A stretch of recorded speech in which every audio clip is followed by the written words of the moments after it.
Hello, I'm Paul Michelman, Director of Content for Harvard Business Digital, and our guest today is Kevin Coyne, founder of the executive counseling firm, Coyne Partners.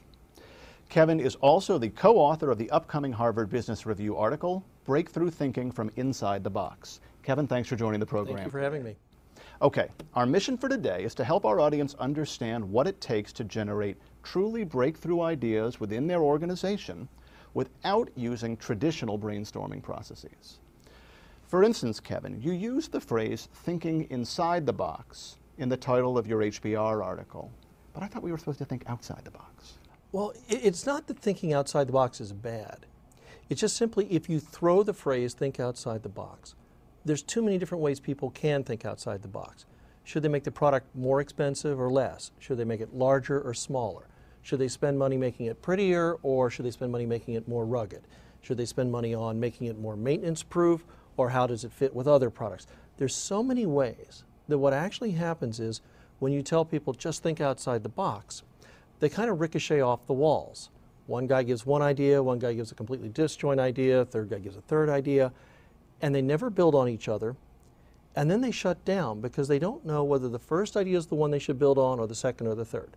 So all this does is it lets them think outside the box, but by giving them other boxes to think in, so long as their other boxes are different, they can focus their thoughts. And so that's what your research is all about, providing a structure that encourages a new kind of idea development. Yeah, exactly.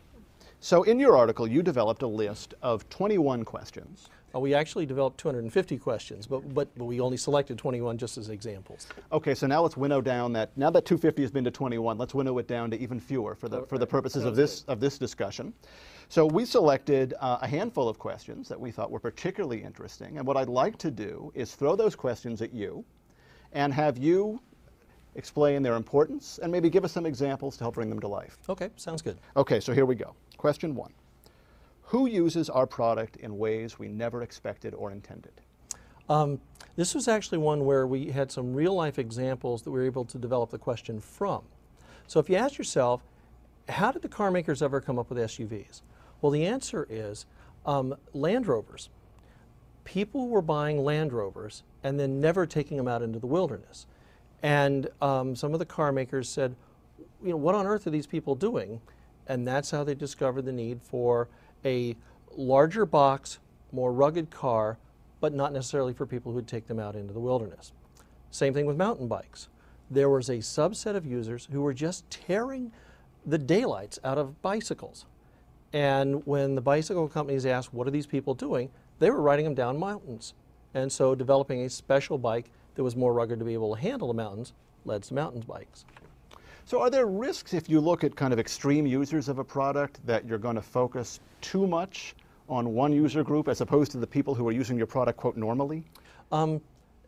Sure. I mean, you can always find somebody who uses it in ways that nobody else would ever want to. Obviously, what you're looking for are those people who are augmenting it, and they seem to represent the front end of a larger group who might want to augment it the same way. Same thing was true, by the way, in PCs. The Apple IIe became kind of the hot rod of the PC market. All the users were going in, hot wiring it to do different things, and that led to the discovery of need for various peripherals, etc. But you obviously always want to find those uses where you think there are others who would also use it if you tailored it. Okay. Question 2. What is the biggest hassle of purchasing or using our product?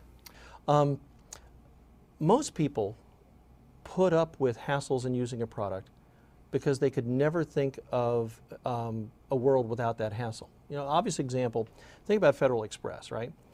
Airplanes had crossed the Atlantic Ocean in a few hours for decades before Fred Smith came up with the idea of Federal Express.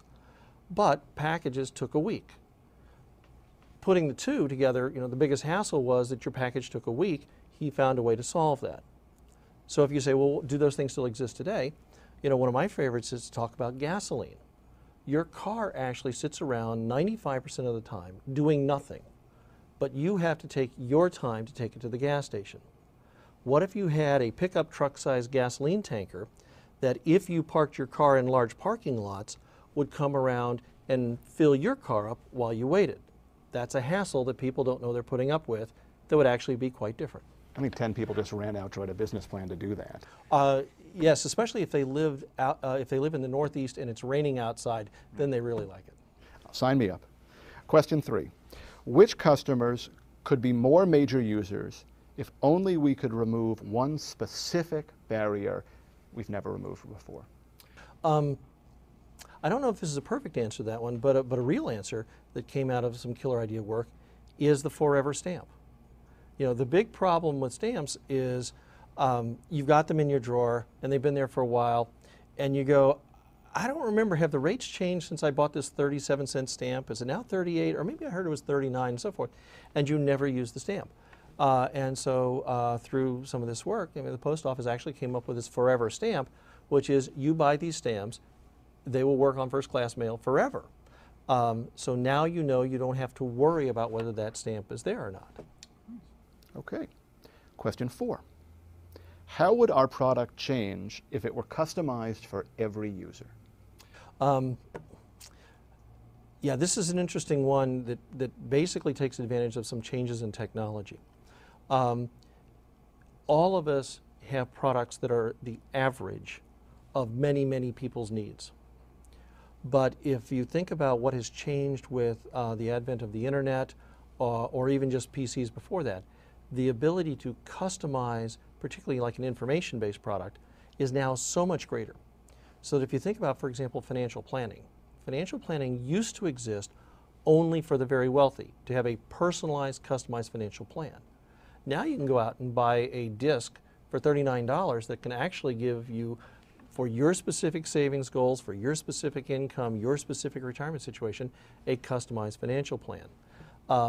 So the whole notion here is, can you use information and inexpensive product tailoring to make it such that it fits better for each individual? Mm-hmm. Even if you can't get it down to every single individual, what we've often found is there are ways to make it much more customized to smaller groups of people than there was before. Question 5. Which technologies embedded in our product have changed the most since the product was last redesigned? This is a recognition of industry evolution.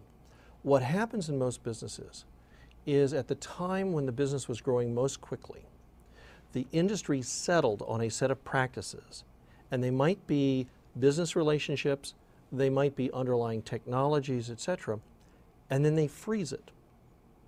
Meaning, you know, you've built the plant and therefore you're using this technology over time.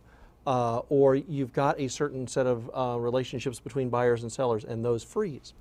But sometimes the underlying technology can change, but the industry hasn't yet taken the new technology into account. So you think about, you know, one of my favorites is the Sony Walkman. The Sony Walkman was a huge hit in the 70s and 80s, but the technology sprung from stereos. And so what you had was a miniature stereo and the headphones, mm-hmm. but what you used in it was a cassette or later on a CD. But it kind of got stuck there. Now you fast forward to Apple and the rise of the PC and the rise of the hard disk. So the underlying technology for audio changes to the hard disk, and you have Apple essentially reinvent in the 2000s the same product as was a huge hit in the 70s and 80s, but they do it off of a hard disk technology so the device can get even smaller and more stable. Great. Kevin Coyne, great stuff. Thanks for joining us today. Well, thank you.